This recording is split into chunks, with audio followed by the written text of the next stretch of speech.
বড় নিমক হারাম, বডিগার্ড সাহেবও বডির উপরে আঘাত করে। মানুষ মানুষের সাথে বেঈমানি করতে পারে, বিশ্বাস নাই, কিন্তু ভিন্ন মাখলুক কুকুর মানুষের সাথে বেঈমানি করে না। এজন্যই তো টাকা পয়সা দিয়ে কুকুর খরিদ করে এনেছে নিরাপত্তার সাথে। এরপর মানুষগুলোকে নিয়ন্ত্রণ করা বড় কষ্ট হয়ে যেত। বসার জন্য কত ভিআইপি ব্যবস্থা লাগতো, কত খানার আয়োজন। একটু যদি উল্টা পাল্টা হতো তো চেয়ারের বাড়ি শুরু হয়ে যেত। অথচ এখানে খানার আয়োজন নাই, টাকার আয়োজন নাই, গাড়ি ভাড়ার কোনো প্রয়োজন নাই। এর নবীর উম্মতের দল, এই যে মোহাব্বতের নজরে সবাই বসে আছে, বিছানাটাও বড় দুর্বল। আপনাদেরকে যদি কেউ বিয়ার অনুষ্ঠানে দাওয়াত দিয়া এই চাটাই দিত, মোহাব্বতে কেমন জুতা খাইতো। কিন্তু এখানে যারা বসে আছে কারো মনে কোনো কষ্ট নাই, নাই তো নাই। যদি জিজ্ঞাসা করা হয়, হে আল্লাহ পাকের বান্দা, আপনারা এখানে যে বসলেন এই নরমাল বিছানায় কতক্ষণ বসে থাকবেন? আমার মনে হয় জিজ্ঞাসা যদি করি, আল্লাহর বান্দারা মোহাব্বতে বলবে, কোরআনের পাখির মাধ্যমে, আওয়াজের মাধ্যমে যদি আমাদেরকে সারা রাত রাখা হয়, আমরা মোহাব্বতে থাকতে রাজি। ই কালামে জিন্দা কুরআনে হাকিম, হিকমতে উলা ইয়াজালাসতু কাদিম, জামিউল ইলমি ফিল কুরআনে হাকিম, তাকাসারাত আনহু আফহামুর রিজালি, বাখা কুরআন কালামুল্লাহ বাশারু কাদিমাস্তি কাদিমাস্তি নইনু। এত আকর্ষণ কেন শুধু আল্লাহর কোরআন আর আমার পয়গম্বরের আদর্শের টান? কারণ আপনারা মাইকিং প্রচার মাধ্যমে শুনে আসতেছিলেন 13 তারিখ 12 তারিখ মিজান ময়দানে মাহফিল, কারা আলোচনা করবেন তাদের নামও শুনেছেন। গাড়ি ভাড়া করে আপনারা এসেছেন। হাফিজুর রহমান আসবে, আসার পরে যদি দেখতেন আমি সুন্দরভাবে দাড়িটা কেটে প্যান্ট শার্টটাই লাগায় বসছি, আল্লাহর মোহাব্বতে বলবেন, কাউকে খুশি করার জন্য না, বলেন আপনারা থাকতেননি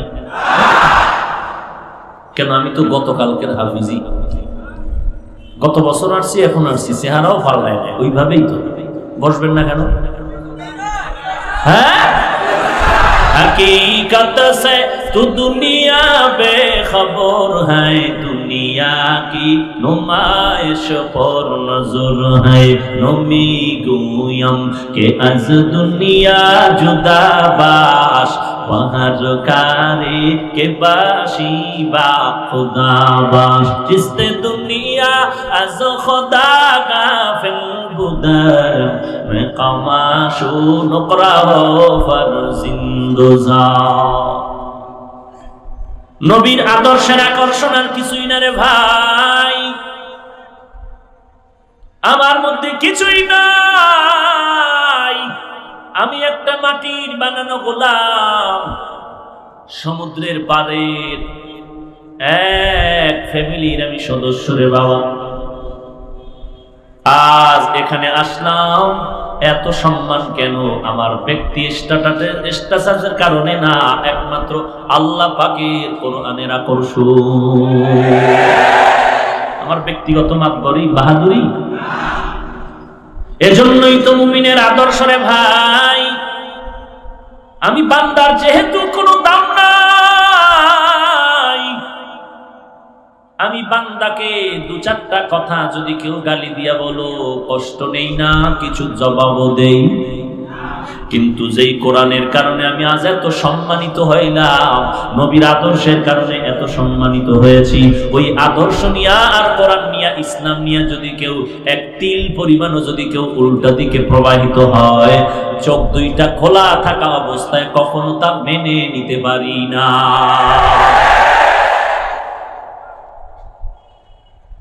এরে নবীর আশিক উম্মতের দল, আল্লাহর কোরআন এমন দামি একটি কিতাব, যে কিতাব খুলে তাকায় দেখলেও সব, এমন একটি দামি কোরআন। গজনবীর বাদশাহ সুলতান মাহমুদ কবরস্থ হলেন, ইন্তেকালের পরে স্বপ্ন যোগে কথা, কবরের কি হালাত। সুলতান মাহমুদ বলেন, আলহামদুলিল্লাহ, আল্লাহ আমাকে মাফ করে দিয়েছেন। বলে কোন আমলের কারণে? বলে একটা সামান্যতম আমল। কি সেই আমল? বলে আমি একদিন সফরে রওনা, রাত্রি যাপনের জন্য কোথাও একটা ঘরের মধ্যে আমি আশ্রয় নিলাম থাকার জন্য। জঙ্গলার পাশে একটি ছোট ঘর, কোন রকম আমাকে একটা ভাঙাচোরা রুম দিল রাত্রি যাপনের জন্য। আমি রুমের মধ্যে শুইতে গিয়া যখন পাটা খুলে দিলাম, পায়ের কিনারায় তাকায় দেখলাম ছোট ঘরের উপরে, আমার পায়ের সামান্য উপরে একটা তাকের মধ্যে আল্লাহ তাআলার এক জিলদ কোরআন শরীফ রাখা। আমি চিন্তায় পড়ে গেলাম, আমি এখানে ঘুমায় থাকবো আর পায়ের কিনারায় উপরে কোরআন থাকবে, এটা কেমন হয়? আমি কোরআন শরীফটা হাতের মধ্যে নিয়া অন্য রুমে রাখিয়া এরপরে নিজে বিছানায় এসে ঘুমাবো নিয়ত করে কোরআন নিয়ে দাঁড়ায় গেলাম। কোরআনটা অন্য রুমে রাখার জন্য এক কদম দু কদম যখন সামনে দিলাম, কিছু দূর যাইয়া আবার থমকে দাঁড়ায় গেলাম। হায় হায়, আল্লাহর কোরআনের থেকে তো আমি মাহমুদের দাম বেশি হতে পারে না। প্রয়োজনে ওই কোরআন তো ওই জায়গায় থাকবে, আমার দরকার হয় আমি অন্য রুমে গিয়ে ঘুমাবো। আল্লাহর কোরআন সরাইয়া আমি আরামে ঘুমাবো, তা হতে পারে না। মাহমুদ বলেন, আমি কোরআন শরীফটা আবার জায়গায় রাখলাম, আমি অন্য রুমে আর একটু নিম্ন ময়লা যুক্ত বিছানায় ঘুমাইলাম। আল্লাহর কাছে আমলটা এত দামি হয়ে গেল, কোরআনের আজমত আর আদব রক্ষা করলাম। আল্লাহ তাআলা বললেন, রে মাহমুদ, এই আদবের বিনিময় আমি আল্লাহ তোমাকে মাফ করে দিলাম। লিকুল্লি শাইইন যিনাতুন ফিল ওয়ারা ওয়া যিনাতুল মারই তামামিল আদাবি। আজ খোদা খা ইলমে তৌফিকে আদব, বে আদব মাহরুমে গাশত আজ ফজলেরা। এত বড় একটা দামি কিতাব যে বিধর্মীরাও সম্মান করে। এখন আমার প্রশ্ন, আল্লাহ তাআলা বললেন শুরুতে আলিফ লাম মিম, কোরআনের বিভিন্ন জায়গায় অক্ষরগুলো দিলেন, এটি আরবি বর্ণ। তাহা, ইয়াসিন, কাফ হা ইয়া আইন সাদ, হামিম, এগুলো আরবি অক্ষর। পৃথিবীতে যত ভাষা আছে, ওই ভাষা শেখার জন্য ভাষার নির্ধারিত কিছু অক্ষর আছে। বাংলা ভাষা শেখার জন্য আমরা নির্ধারিত বই পড়েছি, আদর্শ লিপি, স্বরবর্ণ, ব্যঞ্জন বর্ণ, সরু সারে আ ক খ গ। ইংরেজি ভাষা শেখার জন্য ওখানেও কিছু অক্ষর আছে, ABCD Z পর্যন্ত। হিন্দি, উর্দু, ফার্সি শেখার জন্য নির্ধারিত কিছু অক্ষর আছে। ওই অক্ষরগুলো না চিনলে, না জানলে ওই ভাষা শেখা যায় না, জানা যায় না। আরবির বর্ণ, বাংলা বর্ণ যাই আছে, এক একটা অক্ষর না আলাদা কোনো অর্থ নাই। ক অর্থ নাই, স্বরে ও অর্থ নাই, স্বরে আ অর্থ নাই, এ অর্থ নাই, বি অর্থ নাই, সি অর্থ নাই, ডি অর্থ নাই, আলিফ অর্থ নাই, বা অর্থ নাই, তা অর্থ নাই। এইরকম অক্ষরগুলোর কোনো অর্থ নাই। হ্যাঁ, সংযুক্ত করলে অর্থ হবে। যেমন ধরেন বাংলায় ক, ল, ম, তিনটা মিললে কি হবে? এখন একটা অর্থ দাঁড়ায় গেল, লেখার একটা যন্ত্র। কিন্তু ক আলাদা অর্থ নাই, ল অর্থ নাই, ম অর্থ নাই, ঠিক আলিফ লাম মিম অর্থ নাই। প্রশ্ন জটিল থেকে জটিল। এত সুন্দর একটা কিতাব, যেই কিতাবটা দেখলেও সওয়াব, ওই কিতাবের মধ্যে আমার আল্লাহ অর্থবিহীন অক্ষর কেন অবতীর্ণ করলেন, দিলেন কেন? এটা হলো প্রশ্ন। এমন একটা দামি কিতাব, এই কিতাবের মধ্যে আল্লাহ অর্থবিহীন অক্ষর কেন দিলেন? এর এক নাম্বার জবাব,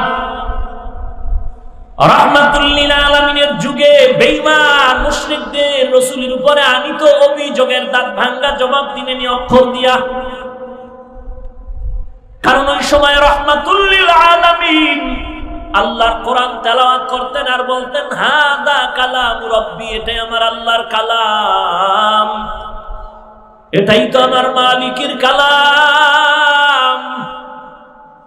মুশরিকিনে মক্কা বেঈমানেরা বলতো মুহাম্মদ নিজে নিজে কোরআন বানায়া বলে এটা আল্লাহর কালাম, আসলে এটা আল্লাহর না, মুহাম্মদের বানানো কালাম। আরো আস্তে করে বলেন, কি ঘুমায়? হ্যাঁ, থাকবেন না কিছুক্ষণ পর যাবেন? কতক্ষণ থাকতে চান? সারা রাত আর 1 ঘন্টা 1.5 ঘন্টা বুঝি না, ইনশাআল্লাহ মোনাজাত দিয়েই বিদায় নিতে চাই। ইনশাআল্লাহ কবুল করেন। কোন টেনশন করেন? হ্যাঁ, কোন টেনশনে আছে? ওরে আমনে গো, আমাকে কি টেনশন? আমরা কি চোর, বাটপার, ধোঁকাবাজ? হ্যাঁ, আমরা মানুষের গালি দেই। যারা গালি দেয়, যারা বিরোধিতা করে, টেনশন তাদের মাথায়। আমাদের কিসের টেনশন? আমরা কারো দুশ্মন হতে চাই না, আমরা বন্ধু হতে চাই। কথা ঠিক না? কিন্তু আমগো যারা বন্ধু বানাইতে চায় না, পাঁচকল্লি দেখলেই চান্দি গরম, কওমি মাদ্রাসার নাম শুনলেই চান্দি গরম, দেওবন্দীদের নাম শুনলেই চান্দি গরম, তাবলীগের কথা শুনলেই মাথা গরম, আছে না নাই? এরা আমাদেরকে বন্ধু বানাতে, আমরা সবাইকে বন্ধু বানাতে চাই। আল্লাহ কবুল করে। ভাইরা আমার, কত রাত, বাঙালির তো ঘুম নাই, আছে ঘুম? গজবের মোবাইল ঘুম কেড়ে নিল। এই যে একটা দামি বয়ান শুইনা বাসায় যাইয়াও ঘুমাইবে না, ফ্রেশ হইয়া বালিশে মাথা লাগায় চিৎপটাং হইয়া মোবাইলটা ওপেন করবে। আর রাত কত বাকি, একটু মোবাইল চালাই, দেশের খবর নেই। এভাবে চালাইতে চালাইতে হঠাৎ করে ফজরের আজান দিতে মুয়াজ্জিন যখন উঠবে, হঠাৎ মিস্টার ইবলিস এসে বাতাস দেওয়া শুরু করবে, ঘুমাও ঘুমাও ঘুমাও, স্বাস্থ্য নষ্ট হয়ে যাবে। হট করে তার অজান্তেই মোবাইলটা হাত থেকে বিছানার পাশে বা বুকের উপরে পড়ে গেল, চোখ বন্ধ হয়ে গেল, ফজর শেষ। বিছানা নাই। এরে বান্দা ফজর পড়ে না, জোহর পড়ে না, আসর পড়ে না, মাগরিব পড়ে না, মাথায় টুপি দেয় না, দাড়ি রাখে না, নামাজ পড়ে না। আল্লাহর বান্দা নবীর সুন্নাত মানে না, নামাজ ঠিক মতো পড়ে না, পর্দা করে না।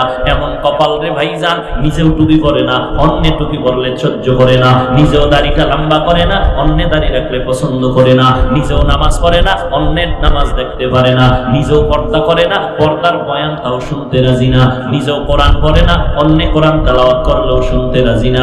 বরং বসে বসে যাদের মাধ্যমে মানুষগুলো দিনের দিকে আগায় যাবে, বসে বসে আলেমদের সমালোচনা, তাবলীগের বিরোধিতা, আল্লাহওয়ালাদের বিরোধিতা যারা করে, নামাজ নাই। যেই যুবক লেখাপড়া করে ডাক্তার হওয়ার টার্গেট নিয়ে আগাইতেছে ফেনী কলেজের মধ্যে, যেই যুবক ভাই আব্বা আম্মার ঘামের টাকা দিয়া ভর্তি হইয়া লেখাপড়া করতেছে, মা দোয়া করে আল্লাহ আমার ছেলেরে তুমি প্রফেসর বানাও, ইঞ্জিনিয়ার বানাও, বড় দার্শনিক বানাও। আর ছেলে যদি ওই লেখাপড়া বাদ দিয়া বন্ধুদের আড্ডায় ভরিয়া মোবাইল চালায় চালায় সময় নষ্ট করে, আর কোনো গান্দা করে বিরোধিতা করে না, যারা নামাজ পড়ে না তাদের পেছনে নিয়ে কোনো চিন্তা করে না, বরং নামাজিদেরকে গালি দেয়, আল্লাহওয়ালাদের গালি দেয়, আলেম ওলামাদের পেছনে পড়ে গীবত শিকায়াত করে, এমন বান্দা যদি বলে হুজুর দোয়া করবেন নামাজ না পড়লেও দিল পরিষ্কার, তোমার মতো বান্দাটাকে বাটপার বললে গুনাহ হবে না। हकीकत से तू दुनिया बेखबर है, दुनिया की नुमाइश पर नजर है, नमी गुयम के अज दुनिया जुदा बाश, बहर कारी के बाशी बा खुदावा। আমরা তো আলেমকে বলিনি, আলেমকে গালি দিব কেন? আলেম আমাদের কলিজা। উলামায়ে কেরাম যে যেই লাইনে থাক, এলেমের বন্ধনে একটা কলিজার মতো। এজন্য ঢাকা এয়ারপোর্টে যখন যাই, কক্সবাজার যাব, সিলেট যাব, চট্টগ্রাম যাব, তখন অনেক আলেম ওলামা বক্তা দেখা হয়। সেদিনও দেখলাম যে আমারে দেখলেই কয় কাফের, বসে আছে, কাছে গেলাম, সালাম দিলাম, বুকে লাগাইলাম, ভাইজান এত গালি কেন হজের প্যান্ডেলে দেন? চা কফি খাইলাম বৈশা, বললাম একটু নিজের সংশোধনের চেষ্টা করেন, কিছু বলার থাকলে টেলিফোনে আমারে বলবেন, আমার মাদ্রাসা মাতুয়েল যাত্রাবাড়ি এলাকায় আসবেন, বসে কথা হবে। উম্মতের বুঝার কোনো সুযোগ দেওয়া যাবে না যে আলেমের মধ্যে অমিল, আলেম সব যত দ্বন্দ্ব থাকবে ভেতরে পাবলিকের সাধারণ মানুষকে বুঝাইতে হবে তোমরা নিজেরা দ্বন্দ্ব করতে পারো, কিন্তু আলেম আলেমের দ্বন্দ্ব চায় না। যার মাথায় টুপি আছে আলেম, কোরআন মানে, কোরআন পড়ে, হাদিস পড়ে, রাসূলের তরিকায় চলে, তারে তো আমরা বাজে কথা বলবো না। হ্যাঁ, এরপরে যদি বলে কেউ আহলে হক ওলামায়ে কেরাম যদি বলে, সেটা হিংসার নজরে না। ইমাম সাহেব নামাজের মধ্যে দাঁড়াইছে, আপনারা পেছনে মুক্তাদি হয়ে দাঁড়ায় গেলেন, আল্লাহ না করুন ইমাম সাহেব আলহামদুলিল্লাহ সূরা শেষ কইরা ভেতরে কোরআনের আয়াত পড়ে, হঠাৎ করে যদি ভুল হয়, পেছনে কি করবে আপনারা? কি লোকমা দিবেন? এখন লোকমা যে দিবেন কোন জায়গা দিয়ে আয়াত শেষ হয়ে গেল আপনি তো জানেন না। এজন্য জাননেওয়ালা একজন আলেম পেছনে আছে, ইমাম সাহেব বা মুয়াজ্জিন সাহেব, সে লোকমা দিল। অথবা আমি যদি মসজিদে ঢুকে যাই, আর একজন আলেম যদি অপরিচিত ঢুকে যায়, আর যদি দেখে ইমাম সাহেব কোরআনের আলহামদু শেষ করিয়া সামনে গেল, এমন একটা আয়াতে নিয়ে পেছ লাগলো, লোকমা না দিলে আয়াতের অর্থ যায় উল্টাইয়া, লোকমা দিয়ে তারা সমাধান করে দিল। এখন এই সমাধান করতে গিয়া লোকটা ভালো কাজ করলো না, খারাপ করলো। আপনি যদি পিছে বই কান, সি সি সি সি, এত বড় হিংসা, আমগো ইমামের ভুল ধরলো কি? হিংসা না? হিংসা। এরে নবীর উম্মতের দল, ইমাম সাহেব যদি ভুল করে, আলেম যদি ভুল করে, লোকমা দিবে আলেম, কোন গায়রে আলেম নয়। আর এই লোকমাটা ইমাম সাহেবের যে লোকমা দিয়েছে, নিজের মনের চাহিদা পূরণের জন্য না, নিজের নামাজ, ইমামের নামাজ, মুক্তাদিদের নামাজ সহি শুদ্ধ যেন হয়ে যায়, ভেজাল যেন না হয়।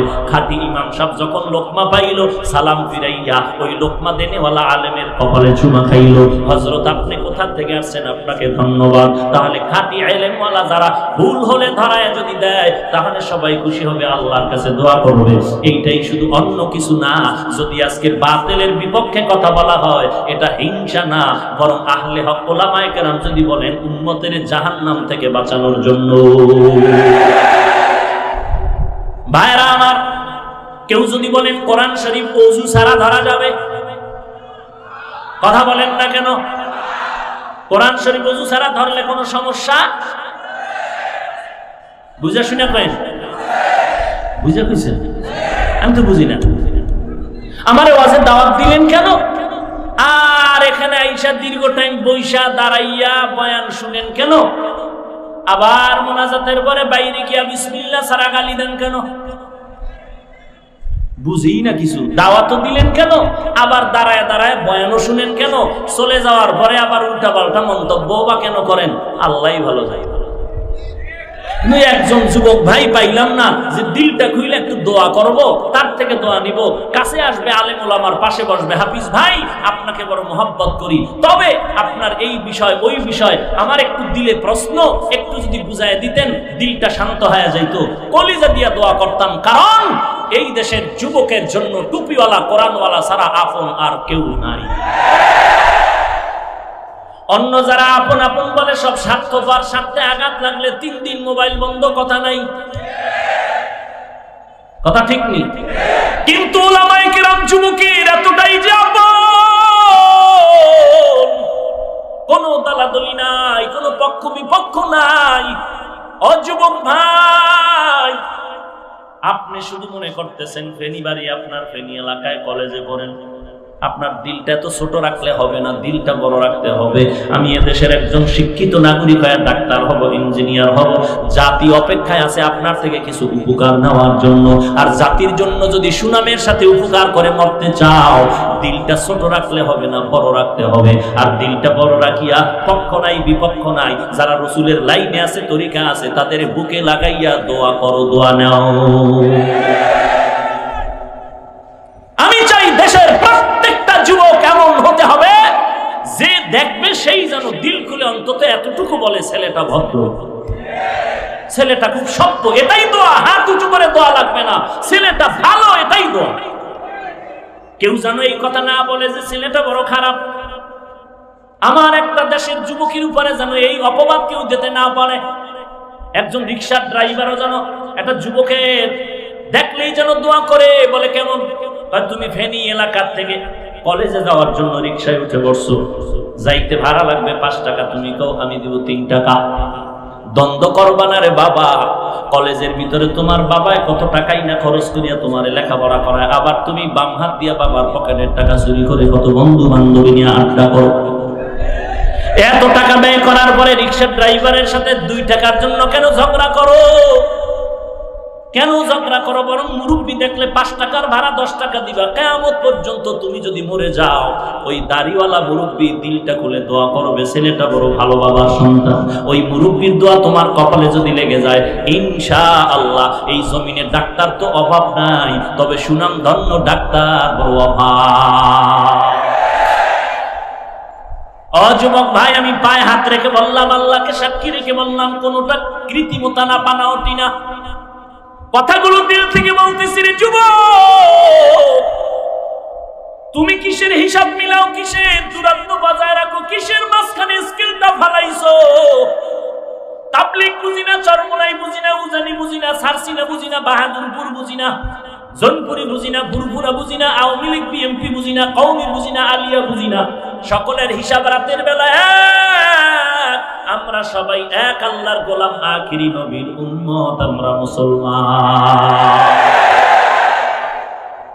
এরে নবীর উম্মতের দান, দুনিয়াতে এসেছি সবাই এক নাকি আলাদা?